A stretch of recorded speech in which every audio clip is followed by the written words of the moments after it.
Rena- Rename yourself. Excellent. Okay. Hey guys, thanks for everybody showing up early. And let's see if any of our panelists ended up in our the wrong slot. I don't see any of them yet, but we are going to get started here. And Bob, unlike our normal routine, I must say, I am extremely over prepared and extremely tight on time as well as I run off to the airport. So I want to squeeze in a lot of information. As you know, this was a very popular topic, and I would expect an awful lot of them, 200 plus martial artists to register to, decide to watch the replay. That seems to be the way the world works nowadays with these things. But we're going to get some really good content for all of you watching live. And for all of you, we want to get a complete Q&A in for you as well.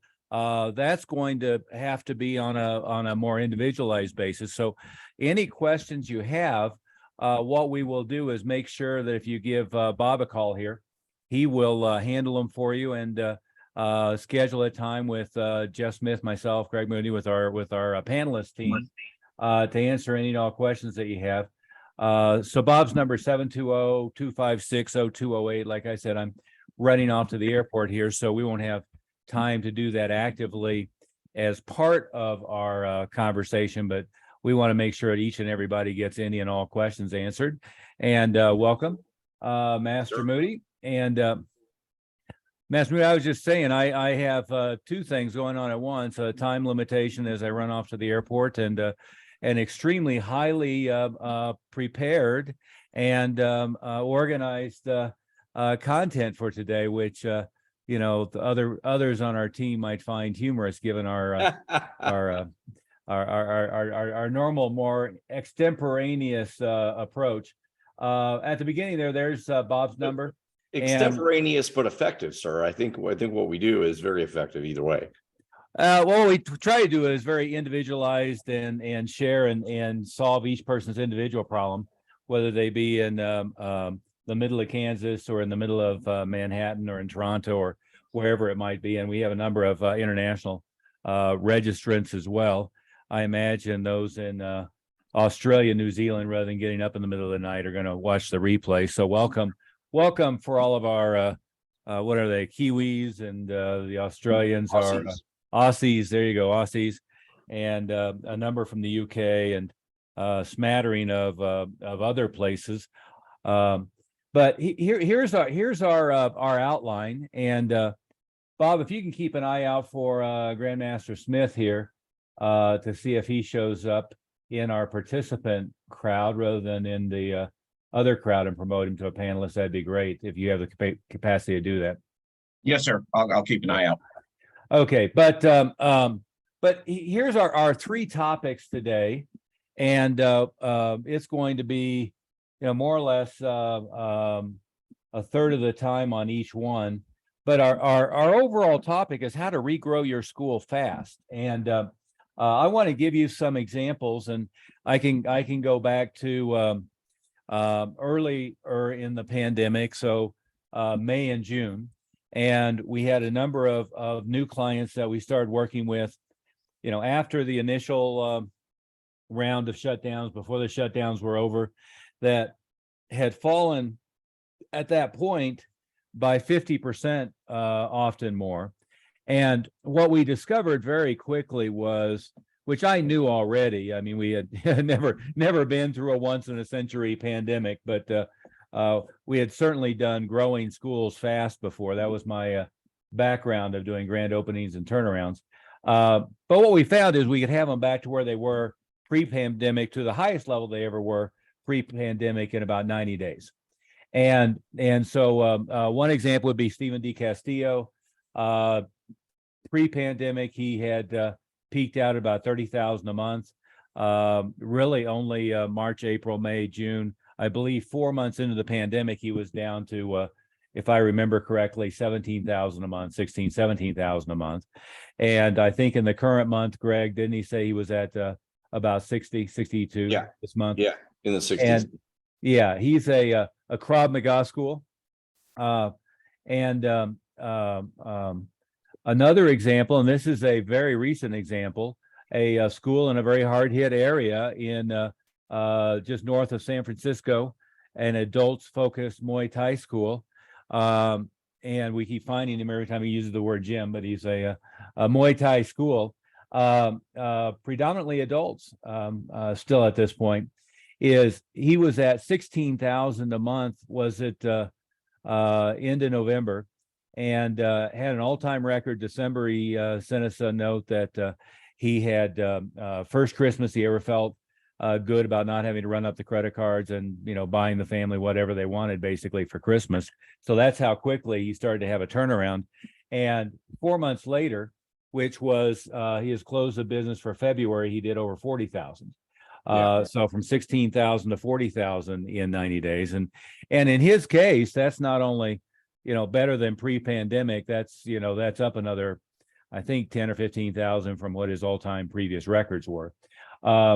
And we have a tendency to talk an awful lot more about the $1 million a year schools and the guys who are doing 85, 90, 95, 100, 110, 120, even 150,000 a month right now.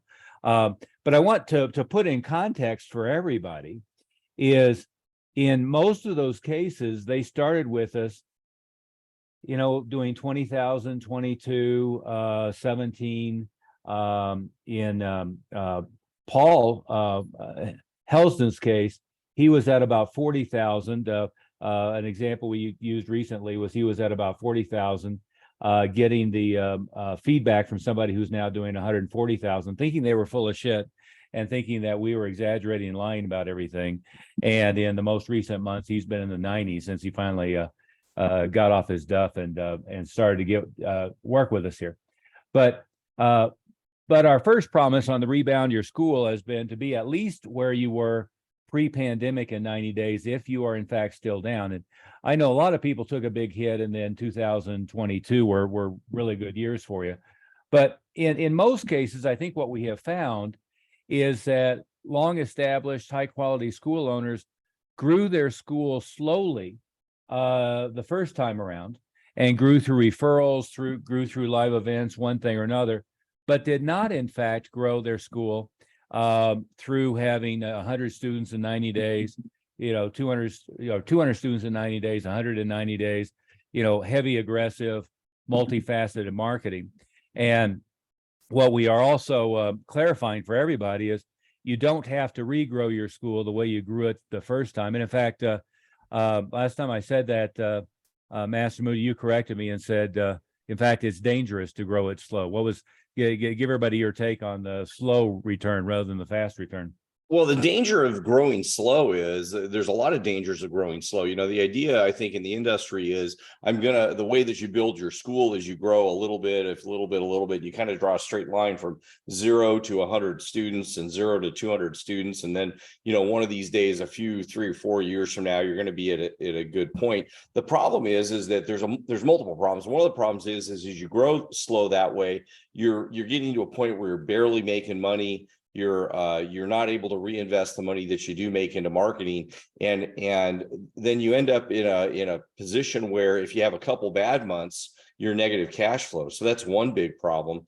The other problem is you're not building enough. You just aren't building a healthy business because you doing it that way. You don't have enough of a lead flow to be healthy. If whatever that lead flow is, inevitably that lead flow is based on one or two things, and so you're not.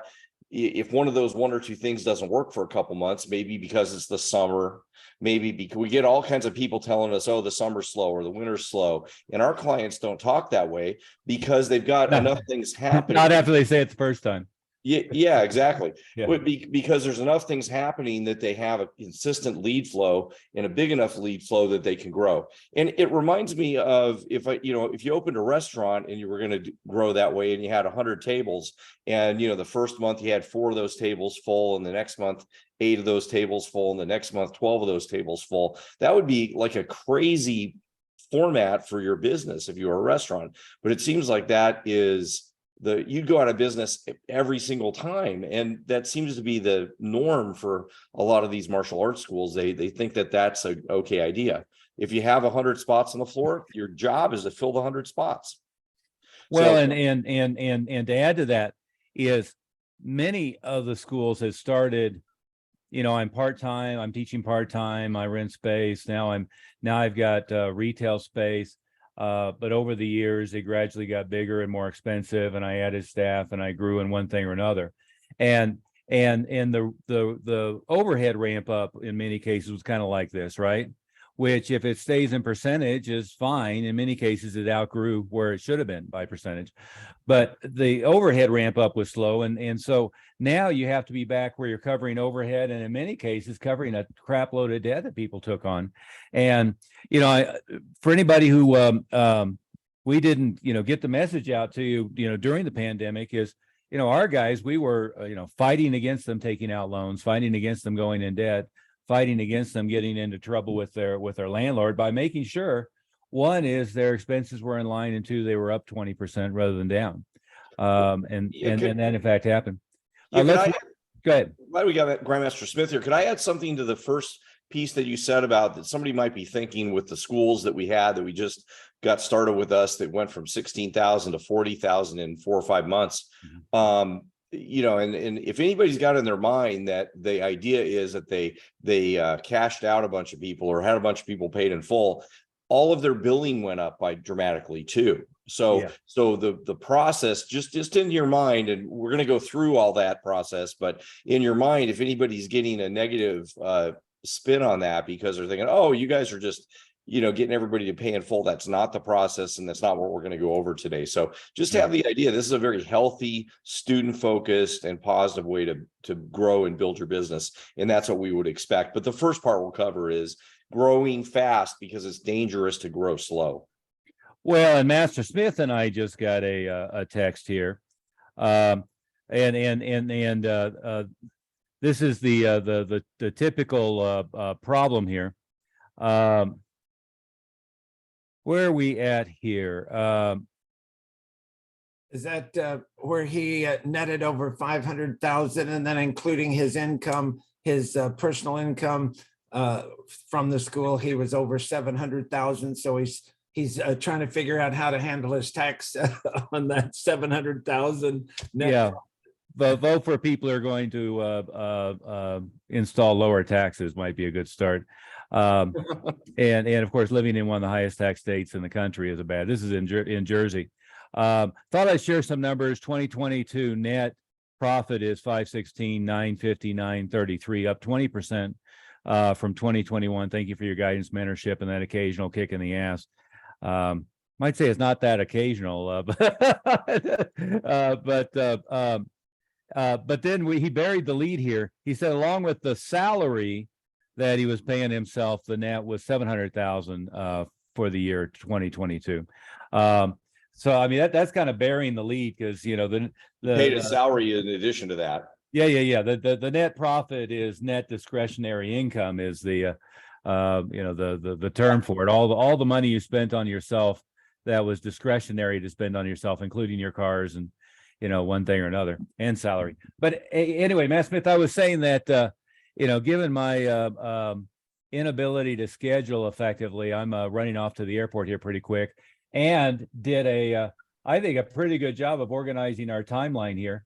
And I had said we'd spend 15 minutes on each of these, and we've already spent 15 minutes. So let's get on these three things. So a new school that we work with, and what we're happy to do with everybody watching this live or joining in on the recording is we're happy to answer any and all questions, and we're happy to give you a personalized growth plan for yourself. You just need to give Bob here a call.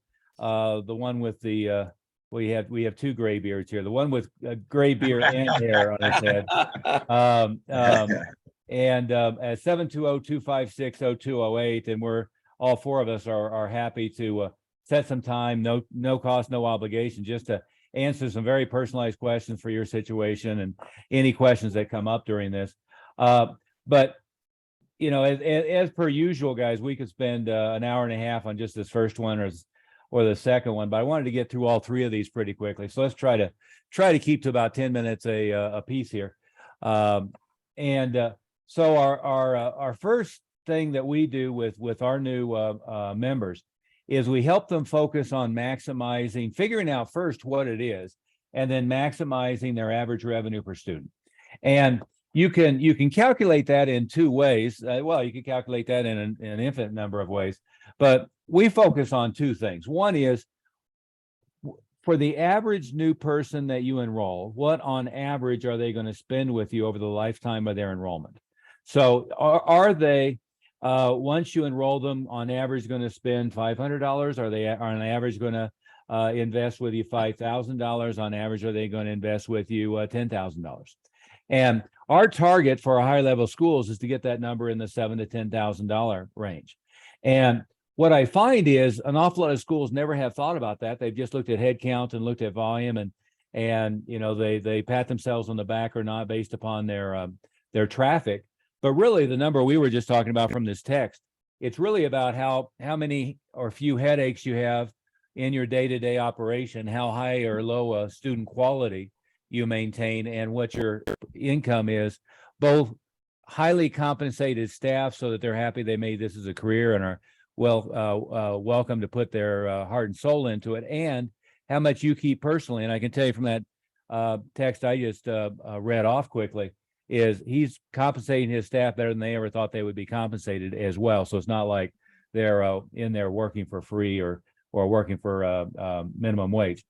But the two ways you can calculate this is you look at, you know, what your total gross is for the year, or how many people you enrolled for the year, and divide the number of enrollments into your total gross. And over a longer period of time, that'll give you your average lifetime value.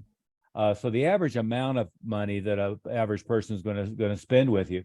And of course, 2020 is probably a pretty much an anomaly, even if we were working together. But certainly if we weren't and you had a big plunge, that's not a good indicative.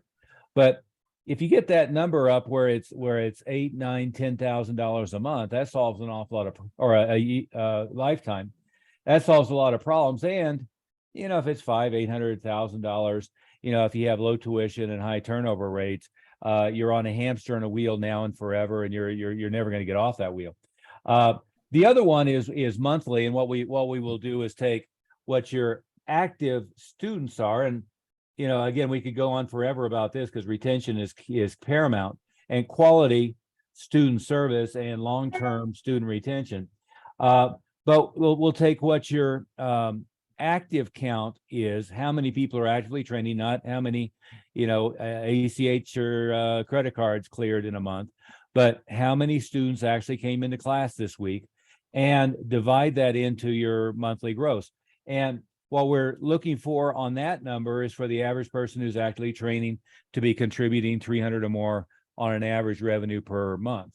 And so what we do with a new member is we evaluate and help them with what their monthly tuition should be for a trial enrollment, how much initially they should be doing on a trial enrollment, what their renewal pricing should be. You know, some use the term upgrade, how and when to utilize paid in fulls appropriately. Again, anytime we're quoting numbers like this is big sustainable numbers, not big cash hits. So we are not advocating go cash out all your student body, because without a heavy flow of new people coming in and a high quality classroom, that just means as soon as the cash is received and spent, you're you know, hand to mouth again. But this is our starting point. And by the way, it's the thing that we tend not to talk about very much with new people, because I got to tell you, whether they live in Malibu, in Manhattan, in Dodge City, Kansas, or in Mankato, Minnesota, pretty much everybody tells us the same thing. You don't understand my students. You don't understand my area. You don't understand. I'm already at the middle point of what everybody else is charging in my city. I'm already, you know, near the most expensive in my area. I'm already the most expensive. All of that is you know, I was always a big fan of Zig Ziglar, may rest in peace, but he would call all that a loser's limp and excuse. But we walk through and show you how to effectively and appropriately create the highest level of value for your students, and then how to create the tuition level that's going to be both palatable and where people are going to be excited to be you know, involved and engaged in your program. And Master Moody, this is one of those places And Matt Smith has a nice picture of me up there, cartoon. But this is one of those places where the bozo explosion of consultants really screws this thing up, right?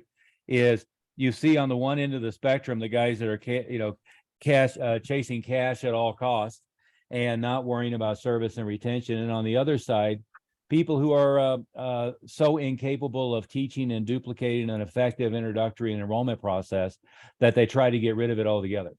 And the way they get rid of it altogether is they get rid of commitment agreements, they get rid of reasonable price structure, they get rid of anything paid initially to commit to the program, and a number of other things we could go through. The worst I saw was the running the schools and the Walmarts and charging $45 a month for people who are going to quit within 60 days. That was probably the worst I've seen in recent memory. But there's generally the bozo explosion of consultants is hitting a lot of really weird points. What would you add to that? Well, and I think they aren't hitting anything. We haven't seen anybody that's really doing it properly. I mean, you said it just a different way. The prices are all too low, the commitment's all too weak, and it seems like a complete misunderstanding of proper way to enroll somebody. And I think on the other side of it is that they're not doing that when they talk about enrolling people, it ends up ironically turning into a very salesy proposition in almost all the ways that people approach the enrollment process, so that people feel pressured, people feel they almost feel overpressured because they end up asking them a whole bunch of times to enroll. If they have a weak commitment process, then it ends up becoming more about money than less about money. And the way we would recommend you do your processes, it becomes more about commitment and goals, and talking about becoming black belt, and or talking about what value this has for your kids, or what value this has for you if you're an adult student. And if you can do that properly, then it becomes a really wonderful relationship when you're doing the sale, or when you're enrolling people, or when you're talking to people about your program. I think that the reason the other guys aren't doing a very good job of that is they're just maybe, I hate to be very straight blunt about it, but maybe they're just not capable of it. So what ends up happening is it dumbs down the process of your interactions, and so people end up doing a very poor job of all things money related. Yeah, I had a conversation. I won't beat up on my friends here, but one of our newest clients, and he had worked for years with one of the other consultants in the industry, and who is an old friend of mine. I was having a conversation with him, and he said, "Oh, I see your client." Again, I won't tell the names. I'm going to be more subtle than usual. But what did you do to really, light a fire under his butt? And then I relayed that conversation to the client, and this is a friend of mine. I said, "Oh, it was probably COVID, and getting scared on that, and that gave him a jump start." And our client said, "Well, that wasn't it. I had just implemented any and everything that he knew and taught me, and had run out of anything, and that was good enough to get me up to a best month of 30, and you almost immediately got me up to 60, and I'm on the way to 100,000 a month." And I think that's the fair way to put it. There's an awful lot of people who can take somebody who's in a YMCA and get them up to a 7,000 a month, 12,000 a month retail location. There's a few others that can get them up to 12 or 15,000 a month. Some of my good friends who are in the consulting side have run themselves very large, relatively low profit schools, right? They were able to get a large percentage, a large number of people in, but they were never able to get it where it flowed through the bottom line. And they were never able to get it where it flowed through the bottom line without a huge amount of overhead and extensive expenses as well. So I think that's maybe the fair way to say it is we call it the bozo explosion, but the truth is if somebody's running a $30,000 and up school and they want to get that to 100,000 a month, we're probably the only game in town, right? And if somebody wants to go from 14,000 to 30,000 in 90 days, we've proven that we can do that over and over and over again, including our most recent story we were just using. But a lot of the other guys are good martial artists and they have good curriculum in one thing or another. Matt Smith, what were you going to add to that? And I'm not sure I want to show the name, but I'm not sure everybody can see. Can you see that text, the one we were talking about here? The one from Paul or the other one? Yeah, I've got self-view shut off since Greg explained to me that it was better for my mental health. Yeah. Anything to improve my mental health was probably, there you go. I'll turn it on. I'm not sure you can see that, but that's the one I was. Yeah. But add to that, Master Smith, and then let's shift topics real quickly here. Well, I think the main thing that I hear from our new members when they come on, and I'm obviously working with them very closely when they first join, is that the problem is that they've gotten an idea here, they've gotten an idea there, but it all doesn't mesh together. Yeah. And you know, between the three of us, Master Moody and yourself and I, we have over 125 years. And I will admit that most of that is mine. 75% of that is yours. I'm just kidding. And, Well, wait. Bob has 17 years now of. Yeah, I know. We working can with put school. Bob in this at this point. Yeah. that's not even on the radar. Yeah. It's I'm still a number. going to send him and Greg both some of that Grecian formula there. Yeah, I just need it. yeah, you don't need it. For the beard. Beard.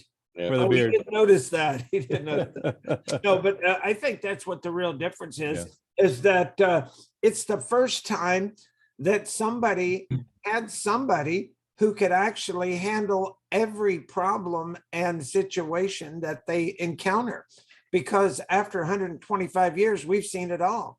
And we have everything from A to Z. You know, there's a lot of schools that say, oh, we'll get you these students, but they can't teach you how to keep them. You know, they'll get you these students, but they're not teaching you how to increase the value.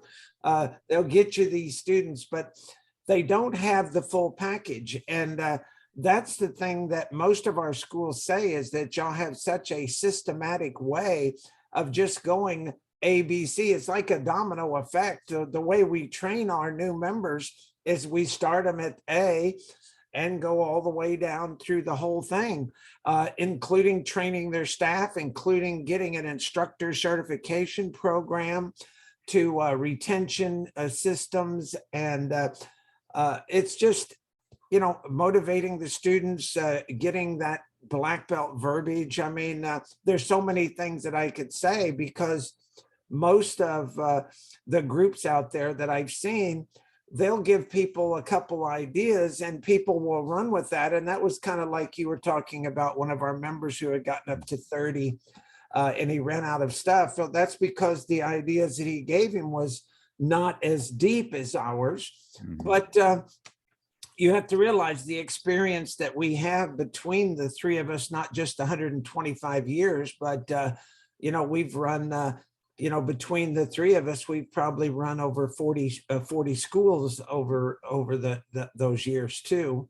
Well, and our personal schools that we owned outright have done well over, I think I figured out about 100,000, enrolled about 100,000 students directly.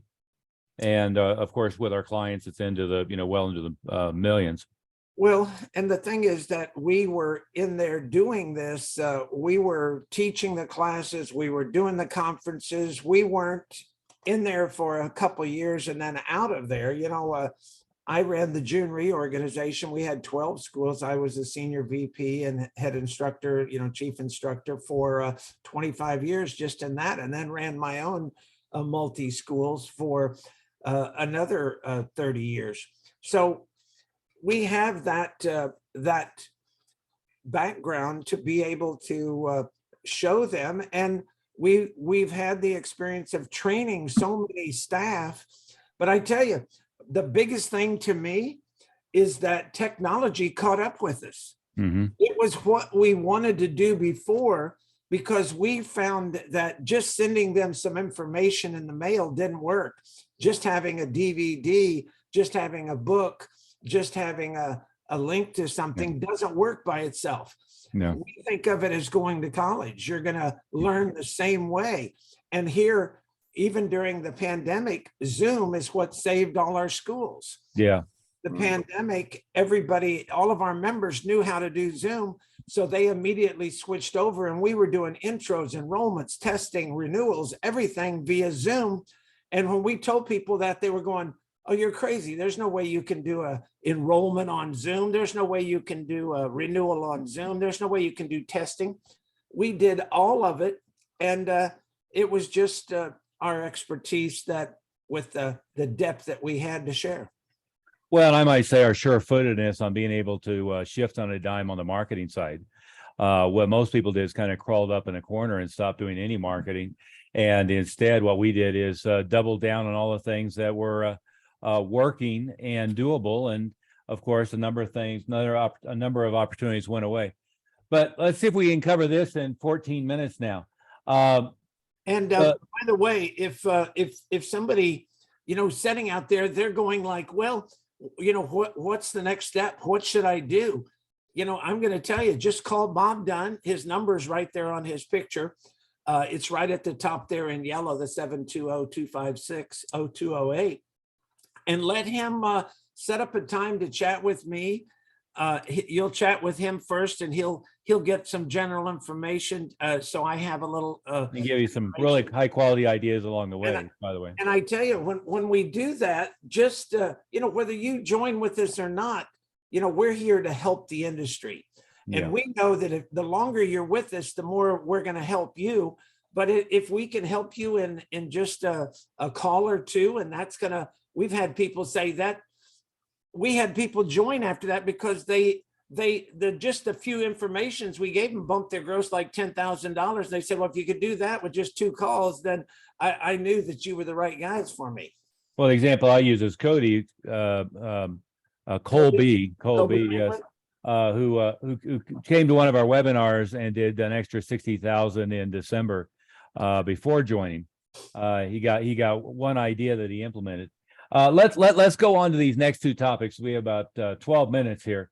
So point number 1 was, really getting up the average monthly value, the lifetime value, but doing it appropriately. And it's not just about raising prices. It's about having all the pieces put together. And it's a lot of moving parts, to be fair. The second is follow up in quality introductory process and new student process. And what happens is really with our new members is they've all come to refer to it as drinking from a fire hose. The example I used of going from 16,000 to 40,000 in 4 months, he said verbatim, and you can see this on our YouTube channel, he said verbatim, "I didn't believe in this drinking from a fire hose thing. I thought you guys were full of it, but I sure am drinking from a fire hose now." And what we mean by that is creating more introductory traffic, more new students than the school has ever had before.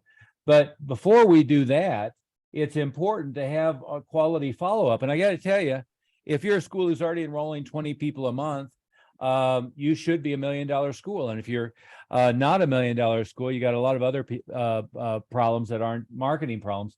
But if you're a school that's enrolling 3 or 4 or 5 people a month and are mostly coming from referrals, then you probably have really sloppy processes here if we quadruple that or multiply it by 10 or 20. And so we always want to make sure we fix these processes and where we're proving the outcome of what the program is, we're developing a high level of rapport, we're helping people commit to train to black belt and beyond.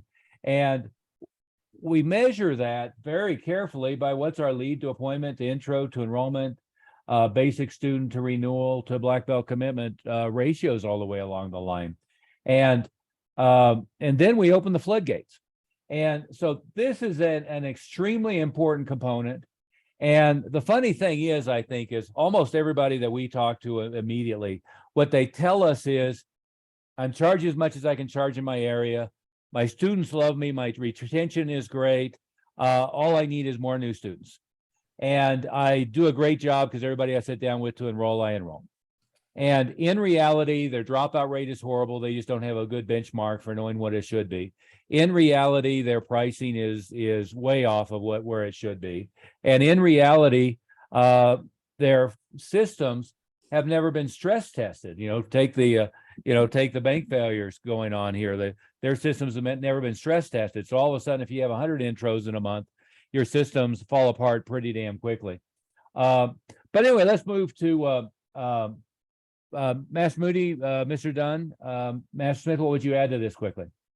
Well, I just want to say on the enrollments, as you mentioned, when they say that everybody that they talk to, they enroll, that's because the ones that they're talking to are the ones that have walked up and said, basically, I want to enroll. It's they're very hot leads. Yeah. What Master Oliver's talking about is going out and, getting in front of the herd and scooping up a lot more. Then it's a whole different process. And I bet your conversions fall apart if you're not really following the system. That's right. Well, and also when you start marketing properly, when you start marketing properly, then those leads, everything falls apart. Yeah. Well, I don't know. I started hearing again, this stupid line of advertising doesn't work. Well, yeah, I mean, everything we're doing works. It doesn't work at the same level every month consistently, which is why the topic is next of building a Parthenon. But if you have a high lifetime student value, a high average monthly value, then you can invest in getting new people, and it doesn't have to all be labor intensive. Matt Smith, anything to add to that before we jump to the next topic? I just agree with you. When you really do the marketing right, you have so many people that are coming in, like our fire hose, analogy you were using, is that you really have to have a good intro enrollment process. Your normal process doesn't work on everybody, just the ones that are highly motivated already when they walk in. And when you start doing the Parthenon of marketing, you're reaching people that were in the middle of something else and you pull them out. But that's the beauty of it. Then we get in and we show them what martial arts really is and what it can develop. And they go, wow, I had no idea. I really want that for my kid, or that's something I really could benefit from. And so we change their whole direction through the process that we bring them in and the way we pre-frame and pre-sell everything. So by the time they get into the office, the couple classes they've had, they're ready to go. They are already pre-sold. Yeah, there's our picture that I think it was Master Wright sent to me of how he felt after implementing just a small portion of our marketing Parthenon. So we've reused that but a number of times now. But it's the literal drinking from a fire hose here. And of course, if you're not careful, you don't get much of the water in your mouth. We want to get all of it in our mouth here. In other words, all the students coming to us, we want to get a very high close rate. But going into our next topic of regrowing fast, and if you're way down on your active count, there's just nothing that's going to solve that doesn't include adding 100 new students to the school quickly, right? And or getting the ones back that you lost. And when we build that marketing Parthenon is, and let me explain that. Most people are frankly folks who build small businesses of any kind, and folks who aren't terribly successful. They're looking for the magic pill. And Master Smith, you were the world kickboxing champion, both light heavyweight and heavyweight, I might add.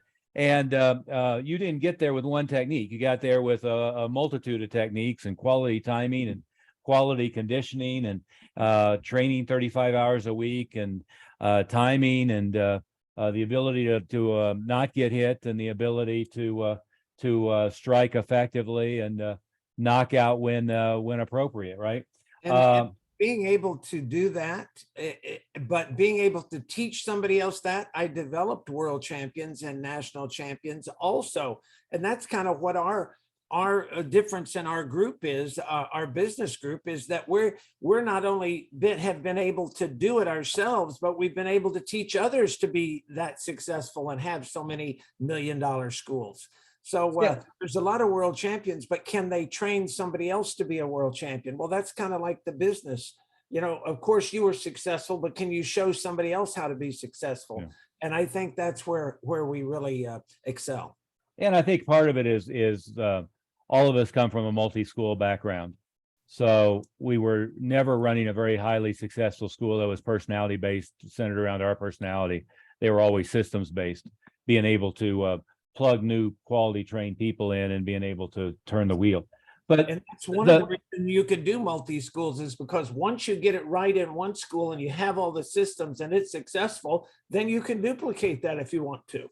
That's right. That's right.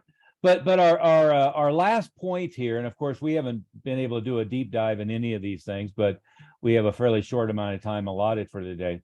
You know, marketing Parthenon. And again, most people who are not doing particularly well, they're looking for a magic pill.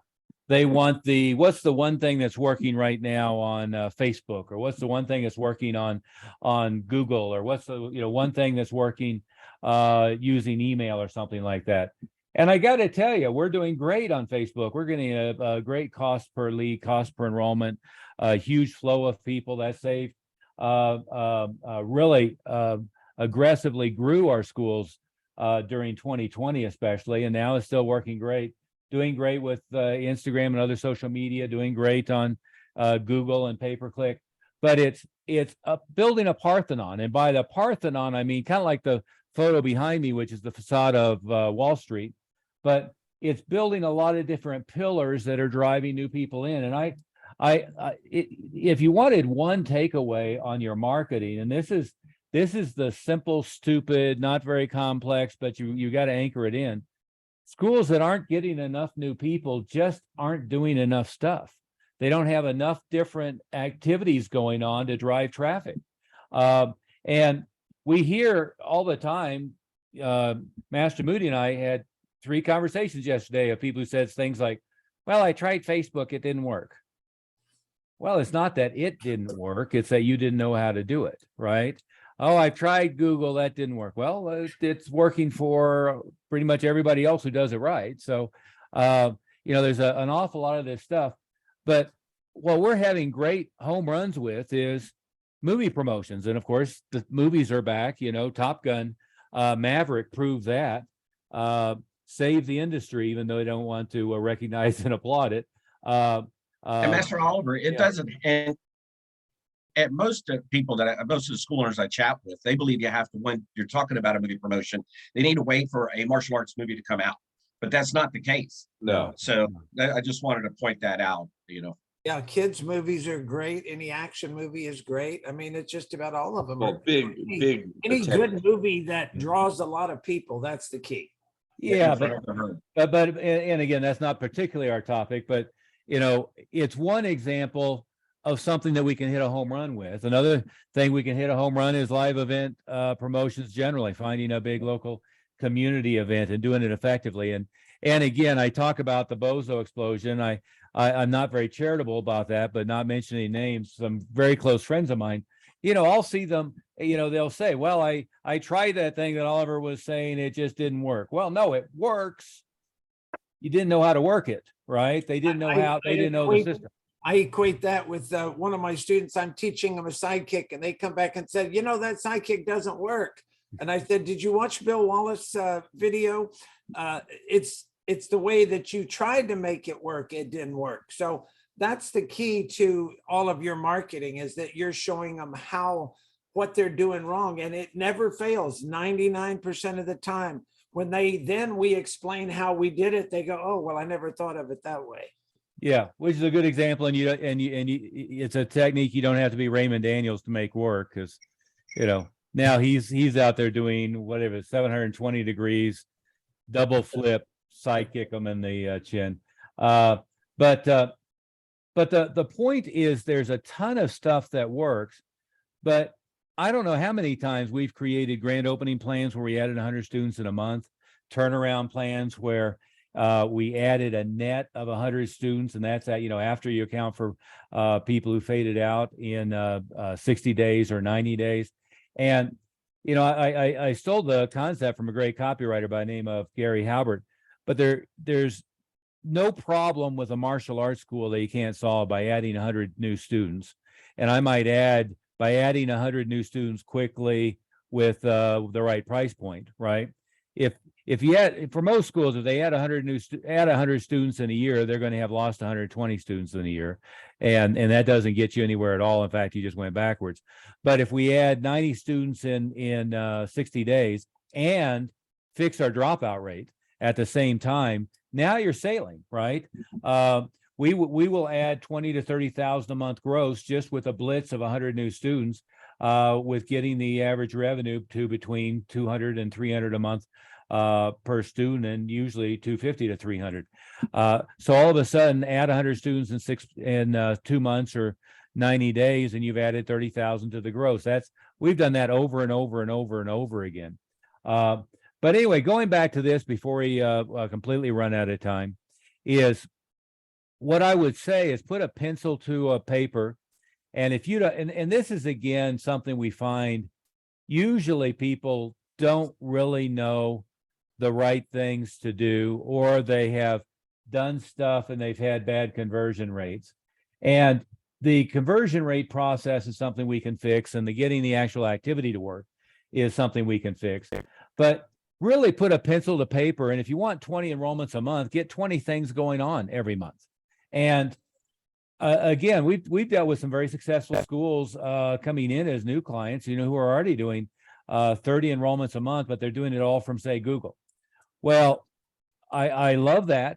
I'm not going to change a thing. I'm going to make sure that I keep that going, but I'm going to get a bunch of other stuff going on, because if Google doesn't work well in July, or if it doesn't work well in December, which is standard, what am I going to do then? What am I going to do if all of a sudden the algorithms changed again and you're doing great on search? What's going to happen if the cost per click triples? Is that going to get in your way? Same thing, Master Moody, we've seen with Facebook. Facebook over the last 5 years has gone from I had no interest in it whatsoever to I liked it to 2020, oh my goodness, is the best thing ever. Of course, their engagement went up 660% when everybody got locked down, back to, oh, it's working great, right? But it could certainly go to, oh my God, they killed it. And it could become the next MySpace, who knows, right?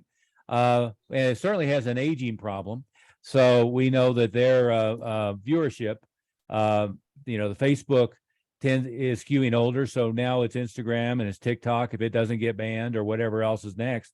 So you've got to stay on top of that leading edge. And I will say that's something that we have been through. Some of the top schools in the world have been right on the leading edge of everything is working now. And that's nothing new. We've had to do that for the last 30 years, that we adjust and adjust and adjust the marketing profile because things change. And I think that's where people get frustrated, is that they go, yeah, but I need to go back and do what I did before. Well, not really.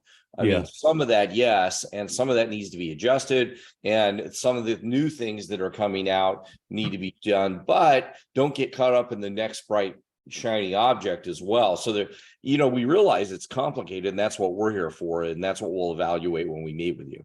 Well, the only constant is change. That's the reality. And especially on the marketing side, the market is changing, the medias are changing, what's working, the media is changing. And it hasn't been that long ago, at least it doesn't, and then you said 30 years.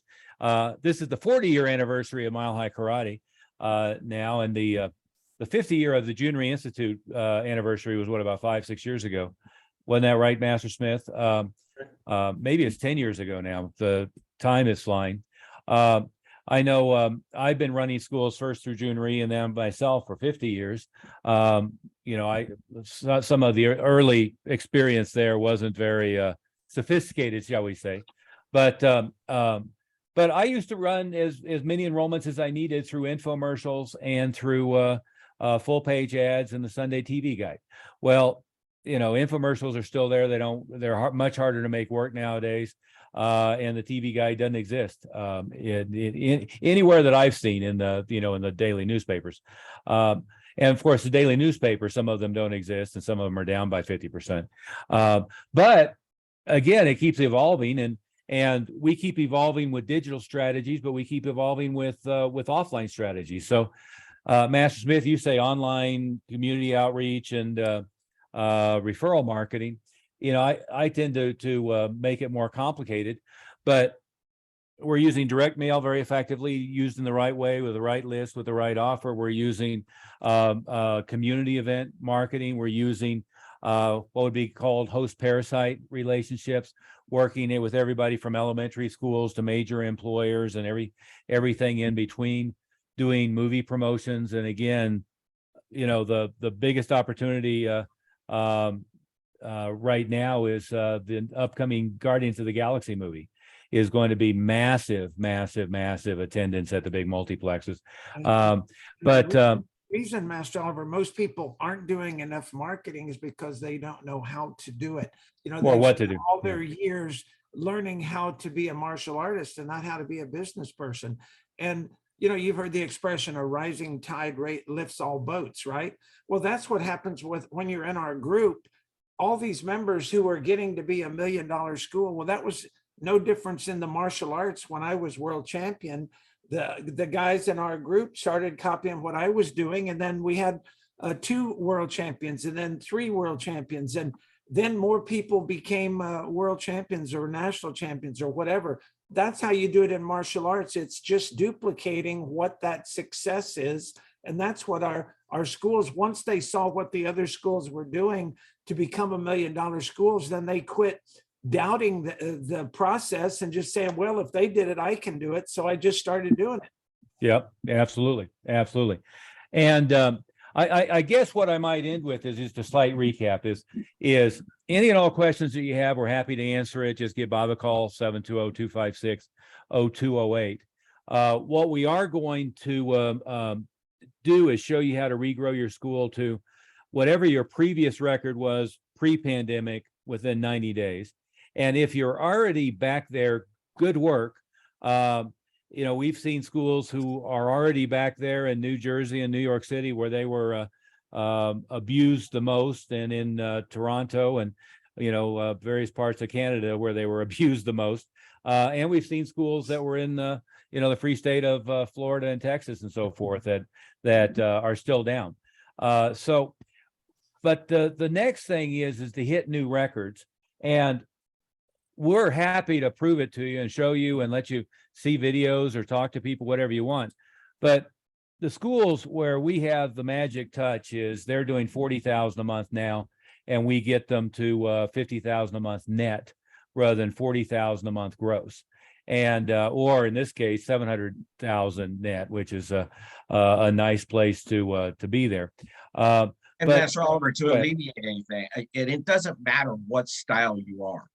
Right. So, I mean, these systems work for, no matter what style you are. I just want to point that out. Some people get it in their head that, oh, this is a karate system, or no, it's not. No, we've worked with 2 example I used today was Krav Maga and Muay Thai.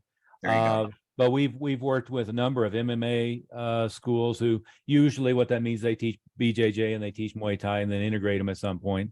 And we've worked with some of the top BJJ schools in the world to develop their systems and processes.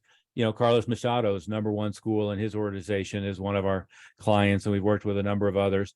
And then, of course, we have a number of, the 3 of us come from kind of a Master Moody, an ATA Taekwondo background in your case, and a Americanized Taekwondo / kickboxing background in Master Smith's in my case.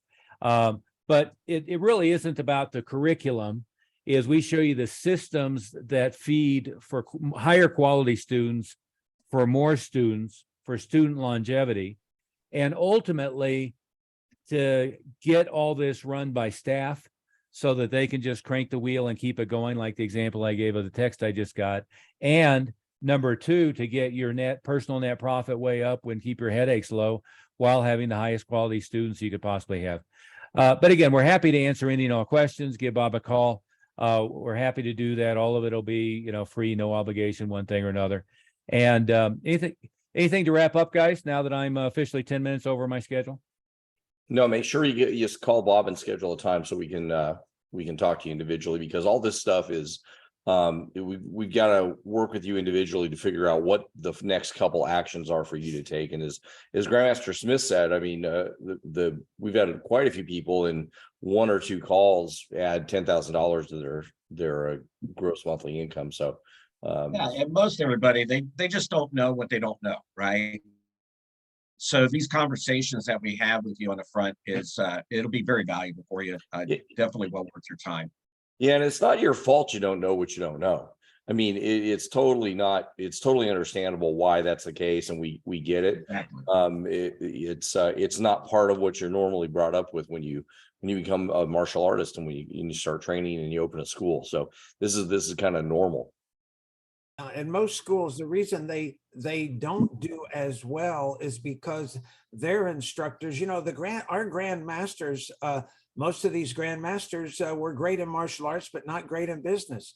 You know, we were fortunate enough that Jun Rhee, you know, he had an engineering degree from University of Texas, but he surrounded himself with business people that taught him how to be a successful business operation and have 12 successful schools.